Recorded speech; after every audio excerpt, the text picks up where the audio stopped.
ফীহি, প্রশংসা করলাম কার? লাভ হয়েছে কার? আলহামদুলিল্লাহ। আমরা আমাদের মনিবের দরবারে মোনাজাত করছি, আল্লাহ দয়া করে আজকের এই প্রোগ্রামকে আপনি কবুল করেন। যে যত দূর থেকে এসছে আল্লাহ সকলকে কদমে কদমে নেক দান করে দেন। আমাদের বংশধরের কবরের আযাব মাফ করে দেন। মা বোনদের জীবনের গুনাহ ক্ষমা করে দেন। আল্লাহ যারা বিদেশে আছে কামাইয়ের যেতে বারাকা দান করেন। এই অঞ্চলে জানা অজানা নতুন পুরাতন যত কবর আছে আল্লাহ সকল কবরের আযাব মাফ করে দেন। আজকের এই মাহফিল আহমদ আলী নুরানি হাফিজিয়া মাদ্রাসা উত্তর পীরজাবাদ যোগীপাড়া উপশহর 13 নম্বর ওয়ার্ডের রংপুর মহানগরে আয়োজিত 2 দিন ব্যাপী তাফসীরুল কোরআন মাহফিল দস্তারবন্দি উপলক্ষে আজকের প্রোগ্রামে আমরা 10 জন হাফেজে কোরআনকে পাগড়ি দিলাম। আপনারা খুশি না বেজার? আমাদের একটা সমস্যা আছে, সেটা হলো আমরা আল্লাহর কাছে সবাই সন্তান চাই, কিন্তু নেক সন্তান চাই না। কথা কি ঠিক বললাম? আচ্ছা বলেন তো, সন্তান চাইতে বলছে না নেক সন্তান চাইতে বলছে? হযরত ইব্রাহিম আলাইহিস সালাম কি সন্তান চাইছে না নেক সন্তান চাইছে? আমার মা বোনেরা আজকে আছেন এখানে, অনেক মা বোন নাকি আসছে। দেখেন আমাদের দেশের মা বোনদের একটা স্বভাব চরিত্র হলো, বাচ্চা যখন হয় অথবা পেটে আসে কয়টারে ডাক্তার বানাবো, ইঞ্জিনিয়ার বানাবো, তারপরে পাইলট বানাবে, কয়দিন পরে রিক্সা চালায়। অথচ বলা উচিত ছিল যে আমি এটা আল্লাহর জন্য দিয়ে দিলাম, আল্লাহ যা পছন্দ করেন আমার ছেলেকে যেন মেয়েকে যেন তাই করেন।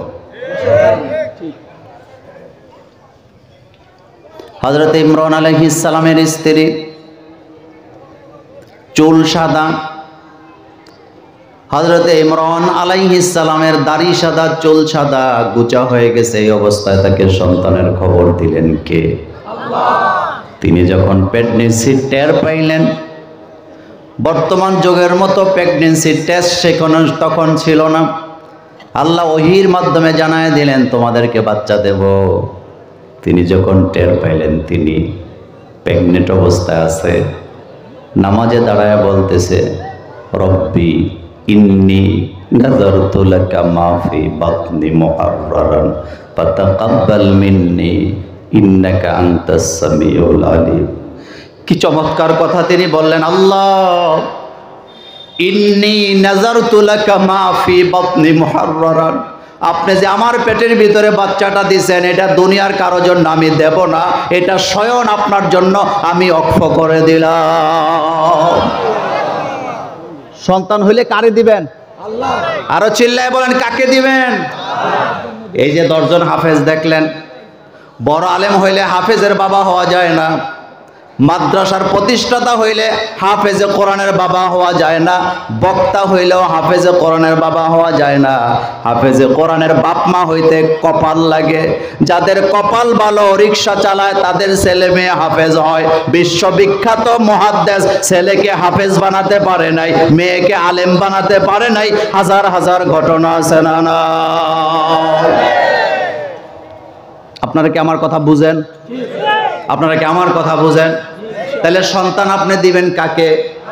এই কথাটাই তো বললেন নাযারতু ওয়াহিদে মুতাকাল্লিমের সিগা। নাযারতু আমি নাজরানা দিলাম, অক্ষ করে দিলাম। কার জন্য? আল্লাহ রাব্বুল আলামিন বললেন সাম্মাইতুহা মারিয়াম, আমি নিজে কথা শোনার পরে বাচ্চাটার নাম রাখলাম মরিয়ম। তাকে আমি আমার ঘরের খাদেম হিসাবে কবুল করলাম।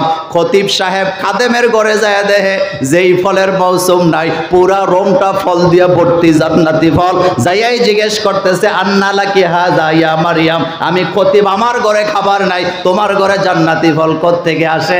আকাশের দিকে দেখায় দিয়ে বললেন আমার আল্লাহর পক্ষ থেকে এসেছে। তাহলে বাচ্চা কার? আল্লাহ। আরো জোরে বলেন না, কাকে দিবেন? আরো জোরে বলেন। ছেলেটা ইসলামী আন্দোলনের জন্য দিবেন, মেয়েটা দিবেন ছেলেটাকে ইসলামের পথে দিবেন। মাদ্রাসায় দেন চাই না দেন, কলেজেও দেন, আপত্তি নাই, কিন্তু প্রত্যেকটা ছেলে মেয়েকে কোরআনের শিক্ষা দেওয়ার দরকার আছে না নাই? একটা সময় ছিল সকালবেলা ঘুম থেকে জাগলে মায়েরা বাচ্চাগুলাকে জাগ্রত করে মক্তবের দিকে পাঠিয়ে দিত, আর এখন কেজি স্কুলের দিকে নিয়ে যায়। কেজি স্কুলের বিরুদ্ধে ওয়াজ করার জন্য আমি এখানে আসি নাই, কিন্তু আপনাকে আমার একটা প্রশ্ন আছে।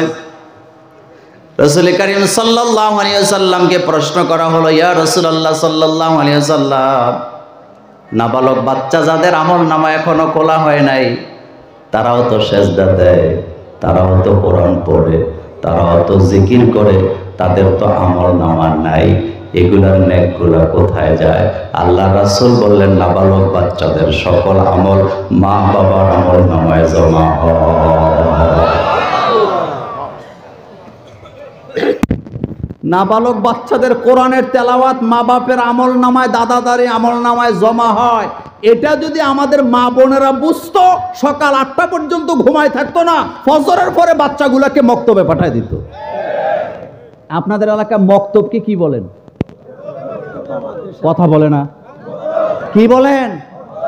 মক্তবের শিক্ষা কামিল মাদ্রাসায়ও পাওয়া যায় না। ইন্নি অজ্জাত শিখছেন কোথায়? কালিমা শিখছেন কোথায়? সেজদা শিখছেন কোথায়? রুকু শিখছেন কোথায়? সুবহানা রাব্বিয়াল আযীম, আত-তাহিয়াতু লিল্লাহি, আল্লাহুম্মা ইন্নী যালামতু, এগুলা কোথায় শিখছেন? তাহলে বক্তব্যগুলোর দরকার আছে না নাই? আজকে আমরা দোয়া করছি, যতজন হাফেজে কোরআনের মাথায় পাগড়ি দিলাম, আল্লাহ যেন তাদেরকে জমানার শ্রেষ্ঠ আলেম হিসাবে কবুল করেন। এই মাদ্রাসার জমিদাতা, দানদাতা, টাকা পয়সা যারা যত দান করেছেন, আল্লাহ যেন তাদের জন্য, তাদের আব্বা আম্মার জন্য জান্নাতে একটা করে ঘর বানায় দেন। তো আজকের এই প্রোগ্রামে 2 দিনের প্রোগ্রাম, মাশাআল্লাহ, সভাপতিত্ব করছেন আলহাজ ডাক্তার মোহাম্মদ আব্দুর রহমান চৌধুরী বকুল সাহেব, উজ্জ্বল হোমিও হল, রংপুর। গতকালকের প্রোগ্রামে কথা বলে গেছেন।